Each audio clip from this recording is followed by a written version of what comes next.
My name is Aino Wongakori. I am the program chair for a lot of conferences, among these the GOTO conferences in Aarhus and Copenhagen. And in that role I have chosen to invite my former student Kasper Lund from Google Denmark in Aarhus to present Dart, the new programming language here in Copenhagen, and also talk about the Dart implementation when we go to Aarhus in October. So, would you like to tell us a little bit about yourself, Kasper? Why are you here? Why I'm here? Well, as you said, I do work for Google, and I've been working there for some years on programming languages. And the latest thing that I've been involved in here is this new programming language called Dart, for making the web a better place for applications and for the developers that try to write them. So the first and obvious question, of course, is why does the world need yet another programming language?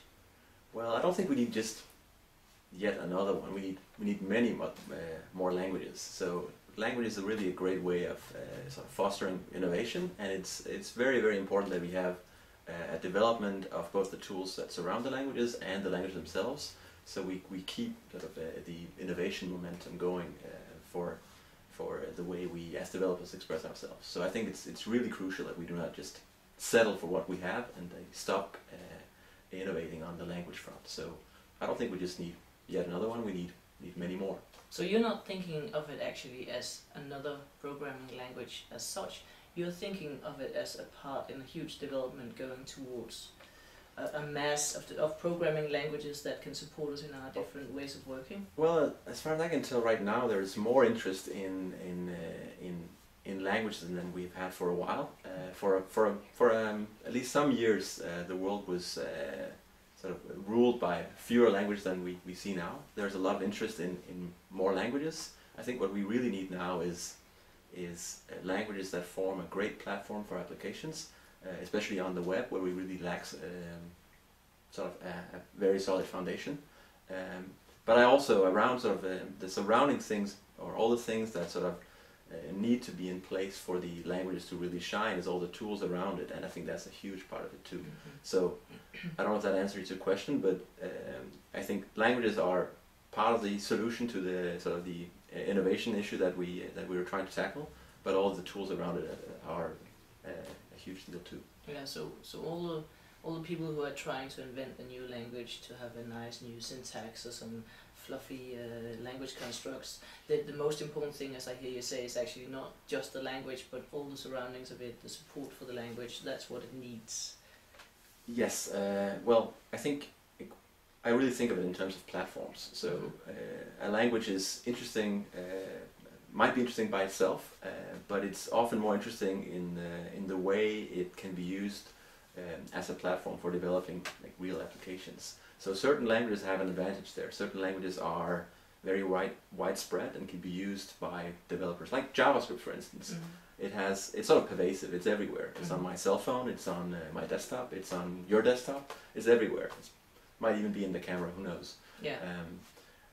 It's everywhere. So it's interesting because it is sort of a platform for writing things. It may not be the best platform, so I think we need to improve that, but it is a platform. Java has the same thing going for it. It's really like a platform with like a well-developed virtual machine and libraries and all that stuff, and that's what we really need to focus on, building these platforms that allow us to have good foundations for building beautiful, interesting applications. So that we can communicate and we can use our applications everywhere. I think that's the end goal for most of us. Yeah, we really want to make sure that we can, as developers, we can express ourselves in a very nice way, and then we can depend on the platform supporting all we need to be productive.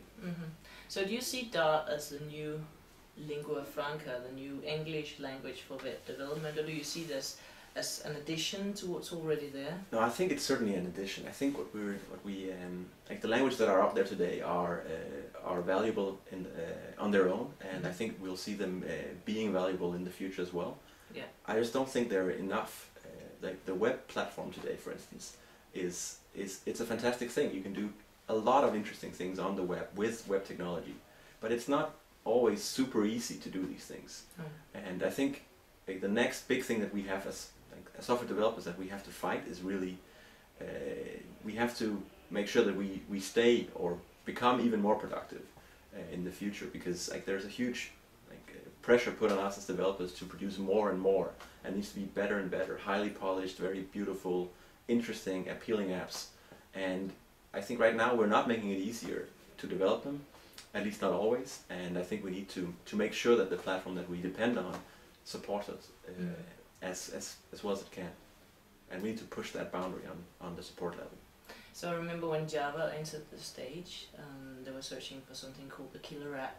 Mm-hmm. So are you looking for a killer app for Dart? Oh yeah, that would be great. I mean, if we have 2 or 3, that would be perfect too. So now, it's certainly the case that like a platform or a language in itself is hard to just to sell to people. Mm-hmm. Like people want to see what you can use it for. Mm-hmm. I mean, the core technology is interesting to me, maybe to you, and to some other people in the field. But for users, what really matters is what can you build with this technology, not what's the technology like. So we, of course, we're looking for ways of making it very visible to people what kind of things you can achieve with Dart that might be harder with this traditional tool chain or traditional platform. Yeah, and in relation to that, in the search for a killer app, or maybe 10, I've heard you have these hackathons where people are programming Dart. Is that sort of a community you're starting to create around Dart? Yeah, we definitely think that the community will be a big part of our success. So we are trying to engage with the community in various ways, and I think we actually have a pretty good community going for us, but it's still just forming. There's a lot of interest, and we see a lot of interest from different groups. Seems like people with like a C# or Java background find it very appealing to be able to use their skill sets to develop for the web. People with a JavaScript background, at least the people that have been sort of burned a bit by trying to develop big applications in JavaScript, they see where we're coming from, and they understand why we're trying to improve that as well. But there certainly is a big interest. The hackathons are essentially a way of making sure that the interest, that we get the feedback that interest sort of leads to. Right? It's very easy to get negative feedback. People are always willing to tell you what's not working that well. It's very hard to get positive feedback for some reason, at least on the web. So the hackathons are a way for us to, of course, get a share of the negative feedback in a good way, where we can ask follow-up questions. But it also gives us a feel for what's working really well. Like, it would really be bad if we decided to change some feature of the platform that people actually really like just because we never heard anything positive about it. So that's something we always worry about, that it's easy to get sort of skewed feedback on the features that we built and the things we're working on. And the most vocal people are usually the negative people, and a lot of people are willing to tell you if something is really truly broken. Yeah. And it's not only that the negative people are the most outspoken, but it's also that people really want to listen to them, because you know how it is, your own success is good, but others' failure is better.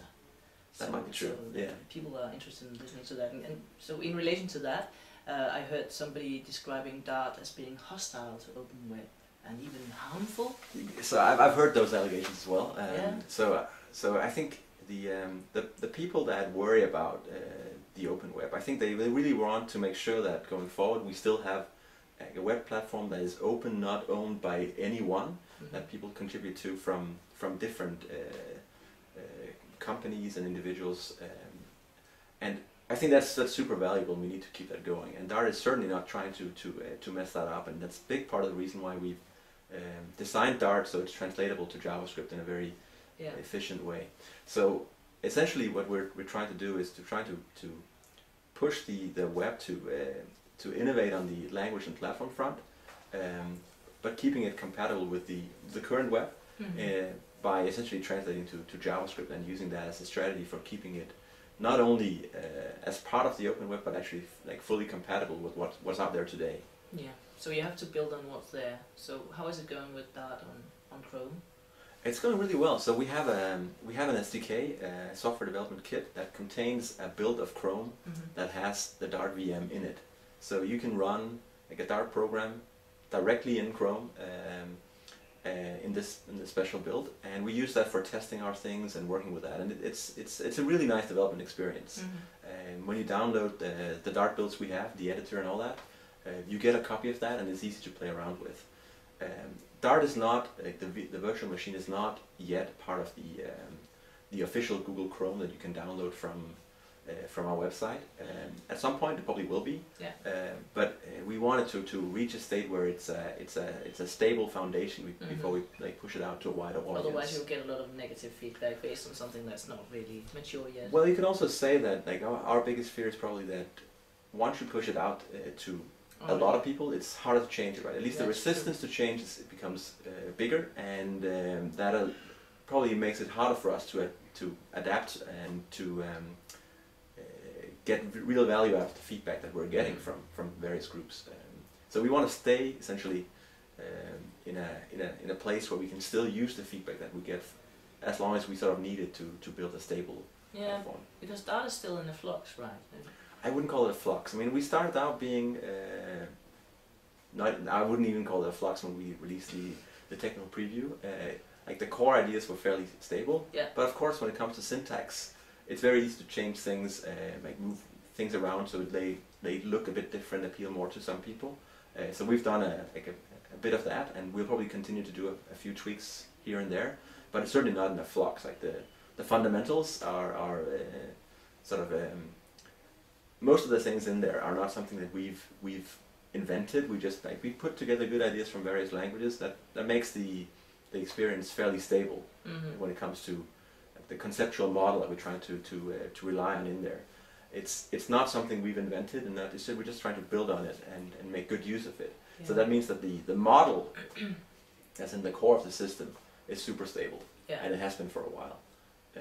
And I think you might see the syntax changing a tiny bit over the next months and so, but at some point we'll probably lock it down and say, now the benefit of changing these small things is not big enough to essentially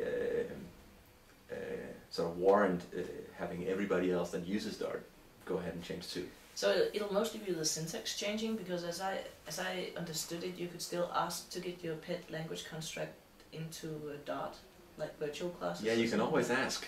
But so I think what we'll see is that we definitely want to keep up essentially the innovation momentum in the language going forward too. And there are some languages out there that have been very successful in evolving over time, and others have not. I think we want to stick in the camp that evolve, but you have to be very careful how you do that and when you do that. So for now we're focusing on delivering a first reasonable and stable version of the language that's not too complex, so that we can have that implemented well, and that people can start relying on the technology and building like real apps on top of it. So that's sort of step one. From that, we definitely need good ideas on how to go to the next level, and what are the things we should be looking at adding for that. And feedback from people like you claiming that you want virtual classes is great. Like, we want stuff like that, and we need that kind of feedback. Even if we at this point will say it's not something we want to deal with right now, we probably will put it on the list and say it's something that there's probably something to this kind of feature, and we should be looking at it. The thing with language design though is that everything has to fit together. So if you it's sort of like a whack-a-mole kind of game. If you decide to change one area and you hit that, something else might pop up, right? Then suddenly you need to tweak something else, and it takes time. It's all tied together, and you don't know if you pull this string and something else will break. You never quite know. Well, often we do know, and that's probably why we're a bit reluctant to change a few things in the language that some people find it's very obvious for us to change. Just because we are constrained a bit, we want to be able to compile to JavaScript and have that be really efficient and a nice experience too. And sometimes that makes it impossible for like really neat features that we would love to see in the language, like non-local returns, where you, from within some function you can return from not just the function itself, but from a surrounding method or function, which is a very powerful thing that Smalltalk and Smalltalkers have enjoyed and used to great extent for many years. But it's really hard to translate to JavaScript in an efficient way. So it's certainly something we wanted to add. Like initially, when we designed the Spot project, which was sort of the prelude to the Dart project, we did add something like non-local return because it was kind of neat. It's just very hard to translate to JavaScript. So we have some constraints, and I think the biggest one is that we wanted to be compatible with the open web through JavaScript, and we want it to be accessible and familiar, and essentially we want a mainstream language. Yeah. We want it to be something that everybody can use. And it's the familiarity or the boringness or the well-knownness that you also have been criticized for. People say it's boring because the syntax is so well known, but you have a reason for that. You want it to be safe for people to start programming it. Truth be told, we're also getting a lot of very positive feedback on that, Okay. that exact thing, right? So from the hackathons, people will come to us See, with I didn't know that. I didn't know experience in at all. They'll sit down and they'll look at it and say, hey, this is fairly simple, I can do that, right? And in a couple of hours they feel like they can program Dart. And they can be productive. Even though the platform is new and it's not completely done in all areas, it's good enough that they feel like after a few hours with very little supervision or help or guidance, they can actually be productive. That's great. That's exactly what we wanted, right? So that mostly goes for people that have a background in, say, Java or C# or JavaScript. So if they know the web and they know some other language, they can usually be productive really quickly. The great thing is that the set of people that have those qualifications is huge. Yeah. We just get like a... And those are the people you need. Yeah. So it's... and it's the people that the web needs too. Yes, it's not just us. I mean, we need more people to program for the web. Yeah. And essentially it doesn't really matter if they're using Dart or some other technology, but we need to bring more people to being... to getting to a stage where they're productive and efficient when developing real web applications. So Kasper, why did you get involved with creating Dart? Well, so before doing Dart, I was working at Google on V8. Started that project in August, and we reached a stage, I think, where the development that we did on V8 is very interesting, and it's very it's hard work. It's a complicated language to optimize for, JavaScript, and there was a lot of satisfaction in sort of doing it anyway. Yeah. On the other hand, at some point you feel like you have to essentially you have to invest too much in making it faster, whereas if you could just fix the language to be easier to optimize for, more understandable, better to work with. So you're saying that JavaScript is not sort of naturally or inherently a language that you can optimize for? No, it's very complicated. There's a good reason why, if you look at the performance of JavaScript before the whole JavaScript performance competition got started, it was basically flatlining, and it was much slower than any other language that was used for building real applications. So it took some new ideas, or essentially it took some old ideas and sort of a few new ways of getting those old language implementation ideas into play to sort of make it take the first performance step forward, and from that point it's been going pretty well. But still, it's a lot of hard work, and the biggest problem with it is that, and that's very unsatisfying as a VM developer, is that there's only like a subset of the language you can optimize really well. And it's very hard to tell people what that subset is, but you can definitely tell them that if they're not hitting it, the application that they're writing will be very slow. Yeah. And that's not a good place to be, right? You want some level of predictability in that kind of setup. And JavaScript does not really have that. At the core of it, the very dynamic model where you add properties to objects, and essentially anything you do to an object is based on strings as keys, and it's not a very performance-wise stable model. Yeah, but so, go ahead. But I'm thinking about, you made Dart to be able to optimize something as JavaScript, but you're also thinking about the user experience. When I think about Dart, it's mostly the optional typing I really like. So I've always been thinking, well, Smalltalk, it's a very neat language that you don't have to write all these types, and it's very easy to get started and write a lot of code. Sure. But it's difficult for novices because they don't have the type system in their heads. For them, it's much better to have a very strongly typed language where you have to write the types in the code. It helps them a lot. But the fact that you made the optional typing, I think is very interesting and very useful for the programmers. Why did you choose that? Was that because of your experience with V8 or? So, I mean, V8 certainly demonstrates, just like Smalltalk did, that you can have high performance implementations that doesn't really rely on typing. Yeah. Like, that's sort of step one. Once you realize that you can have a really efficient implementation of a language where you don't need to trust the static types, it doesn't really matter if the user writes them everywhere. He can write them where it makes sense. And you can have a type system that allows you to express things that are not necessarily, like, from a theoretical standpoint, not type safe, but they make sense to you. Yeah. Once you have that idea, you start thinking about, like, allowing people to write in the style that fits their needs, and also allowing them to take essentially like an incremental approach to adding typing. So instead of saying you need to add it everywhere or the compiler will be really unhappy, you say you put it in there where it makes sense to you and your coworkers. Yeah. And you don't have to have the discussion that if you add more typing it becomes faster or slower or whatnot. It doesn't really matter, right? Everything is dynamically typed. It's just your experience as a programmer that changes. You can do as you want to do.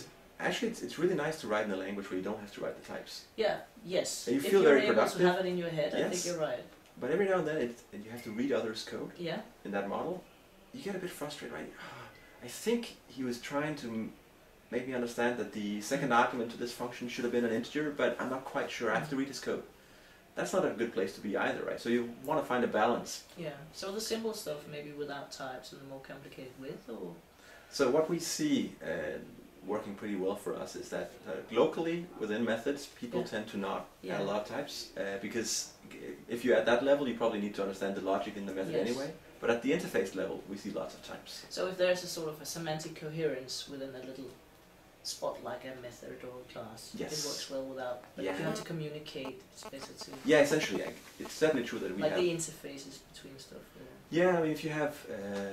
if you're trying to write some API for something, usually you need to document that API. And if you can write that documentation in a mostly checkable form, where people that use the API, that code up against it, get some benefit from the documentation you've written, and that could be in the form of static types, that's great, right? Yeah. They get earlier notification that something is broken, if they're trying to pass the wrong kind of things in there, and they get more recognizable errors out of it too. So Dart types are not just used for static type checking, we also use them as essentially assertions at runtime. Yeah. You can run a mode where we check that they're correct. And the idea there is that it's better to get an error in it that is very recognizable, that's understandable to programmers, telling you that this string is not a string. Like you think it's a string, but it's not. That's very, very useful, right? You can sort of go back and see where that came from. You just start operating on it and you get weird results out. It's not a great place to be, right? So when you're developing or testing, you use the assertions to get your warnings. Just like you do with assertions, essentially. Right? It tells you something about invariants in your code, and you want to know if they don't hold. Yeah. So we try to use it the same way. And also that makes it visible for people looking at your code. Yes. What you expect it to get. Sure. We do sometimes see people that write the code, and they sort of have this mental model that the static type is just a static type, and then we run the code in what we call the check mode or developer mode, where we use the type annotations as type assertions, and their code doesn't work. But it's usually a good thing for them, right? They realize that either the type annotation is wrong, which is something they want to fix to avoid confusing future readers of the code, or that there's something that they missed in the implementation, right? So it gives them feedback right there. It's very powerful. So I think that combination of not having to write things with static types and still getting the benefit from them when you do is very, very good. The final thing I think to say about the static types is that being able to run code that is not necessarily typable or does not have static types is great for evolving code while it's running. Like modifying code. I don't know if you've tried that in a Java setting where some Java implementations do support, they usually call it like hot swapping, where you can replace a method while the program is running. It's a great feature. It's really, really powerful. The problem is that if you change any public signature while doing it, it just stops. It just says, no, I can't do it. That's very limiting. Like, you can't do any refactoring while the program is running. You're stuck, right? So it's sort of a teaser. You start doing it and it just stops. Sorry, you can't do it. And it's because the types have to match, because the system, like the virtual machine below it, depends on the types being correct. Otherwise, the implementation is incorrect. The Dart VM does not have that problem. I mean, if the types are incorrect, we don't care. We do not optimize based on them at all. No. And that's a great strength. In a world where things are fairly dynamic and you stitch components together at runtime, having a coherent type system that works across versioning of components that are sort of being plucked together and then ripped apart again at runtime is very hard. It's very hard to reason about. Like version types, overtime, fitting together. It's a big mess. Yeah, yeah. Essentially just saying that at runtime we don't care is very simple. Yeah. And I think simplicity is a good starting point. Yeah, in the implementation you have Frog. Yes. How is it going with your Frog? Frog is fine. So Frog is let me tell you a story about Frog. Frog is it's actually the second generation Dart to JavaScript translator that we built. We started out with a Dart to JavaScript translator we called it Dart-C at that point. And it had the tendency to generate like fairly verbose output. Yeah, we heard about that too. So people looked at that and thought, hey, does that mean that any kind of translation from Dart to JavaScript will like leave me with this like huge chunk of code? And none of us on the team, of course, believed in that. It's fairly, it's simple enough to do something about that by eliminating dead code and all that. But because we bundle with fairly big libraries, if you're not doing anything about it, you get a fairly big binary or a fairly big JavaScript blob. So Frog was the first attempt to try to do two things. First was to do tree shaking. That's our, it's really a small talk name for getting rid of dead code, where you think of your application as sort of a connected tree that you can grab hold of. And you can shake it. Is it marking as in garbage collection, or how does it work? Yeah, you could say that. It needs to be somewhat conservative. So essentially, you don't always know what like a certain call, like a function call in your code is gonna call. It might be like it's sort of these four methods are potential target methods, so we need them all. It's runtime dependent. Yeah, it's runtime dependent. But just getting rid of the stuff that where you can clearly see that there's no call. There's no call to foo in the entire program. Just get rid of all the foo methods, right? You don't need them. That works really well, and it works really well for Dart too. So Frog was the first implementation where we tried to make good use of that, and we also reached a point where the Dart VM was mature enough to support writing the compiler in. So we now have a Dart compiler, and Frog was the first of that, a Dart compiler written in Dart. Yeah. That's kind of neat. You can take the Dart compiler, you can compile it with itself. So suddenly you have a Dart compiler that's implemented in JavaScript. You can put that on a web page, and you suddenly have like a JavaScript compiler that compiles Dart code to JavaScript. Doesn't need anything else. Doesn't need the Dart VM. Nope. It's just right there. That's very practical. It's very cool. Yeah. And it's also great for us to use our own language, right? Yes, you learn something from that. Yeah. So Frog was an early attempt to try to do that and get some big benefits out of the tree shaking, smaller output, much more JavaScript-y output. It looked much better, and it was a good success for us, I think. At some point, we found that there were some discrepancies between how Frog, the generated output, behaved when it came to like number semantics and array access and stuff like that, where it was slightly different than what the VM does. We wanted to try to fix that, and to actually fix it, we started doing the third and final Dart to JavaScript translator that has a really nice infrastructure for optimizations. It does the tree shaking like Frog sort of showed was a really good idea, and that's what we're very close to shipping to people. So that will be the translator that people will use for translating their code to JavaScript. So what's that called? Is that called something funny like Frog, or something really boring like Dart to JS? Yes. It has a boring name. People were asking us a lot of questions about Frog. So initially, Dart to JS had a code name too. Which was? It was called leg. So it was part of Frog. Yeah. Oh. It's a frog leg. People didn't really get it. No. I don't blame them. So we decided that we needed to rebrand it a bit and just call it Dart to JS. And also having multiple different compilers with cute nicknames. It's a lot of fun in a project. But it's when you have to try to teach the community about them, it takes longer. So we decided just to get rid of that and just call it Dart to JS. But I guess sorry about that. At least with the French people and all, it could be very funny to have something called the leg of a frog.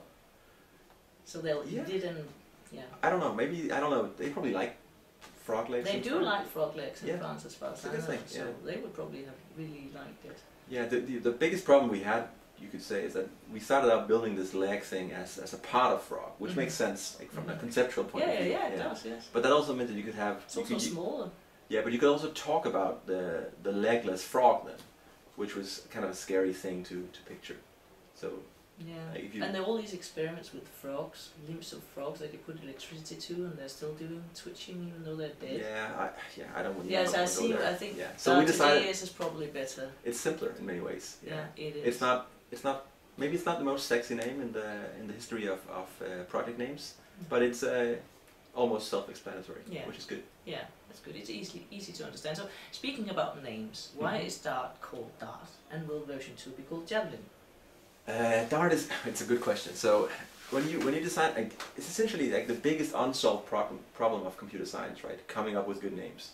Yes, it is. Like, and when you start a project, you need a name not like in 14 days or in 3 months. You need it now because you have to create that first directory, right? That folder that you put your stuff in, which will be there forever. Yeah, you need a Subversion repository or a GitHub thing, and you also need sort of a domain name. You need a domain name, yes. Clearly, yes. So everything has to fit together. Usually you want a fairly short name. Easy to spell. Easy to spell, reasonably easy to search for. Go is ridiculous to search for. Go is actually hard to search for. Yeah. Yes. So like on that scale, it's probably not a good name. On the other hand, it's really short. It's really short. And we started out calling it. The very early version was called Spot. Yeah. It was it sounded like a dog, like a really nice dog. Yeah. So we just decided that we needed something slightly different. At some point I think it was called Dash as well. Yeah. But at the end you need to pick a name that doesn't have to make sense, but it has to be reasonable, doesn't have to have any meaning, and Dart was nice and short, sort of made sense to us. No nasty associations.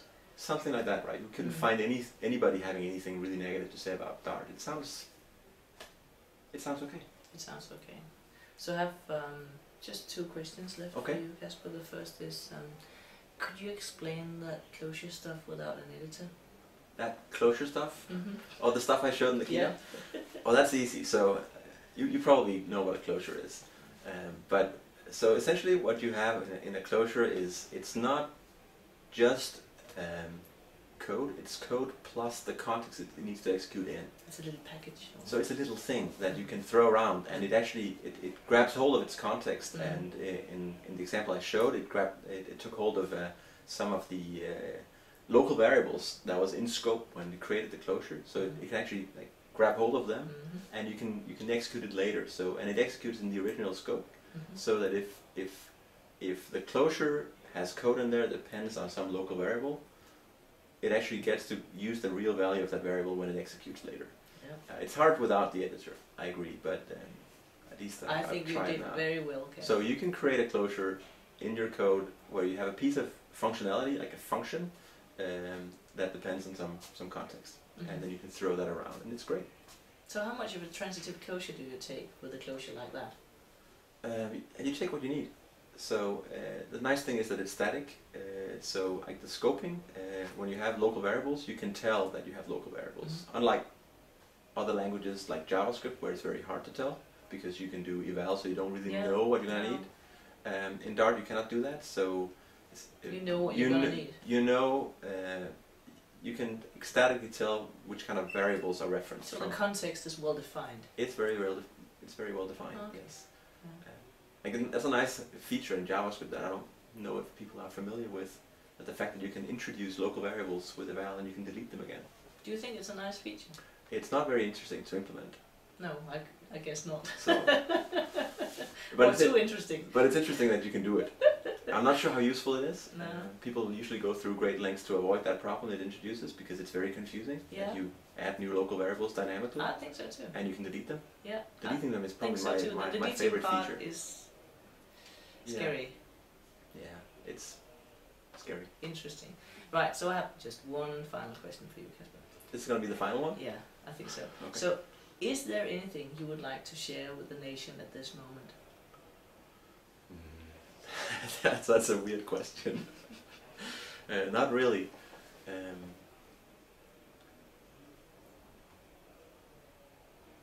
Cluff. That's it.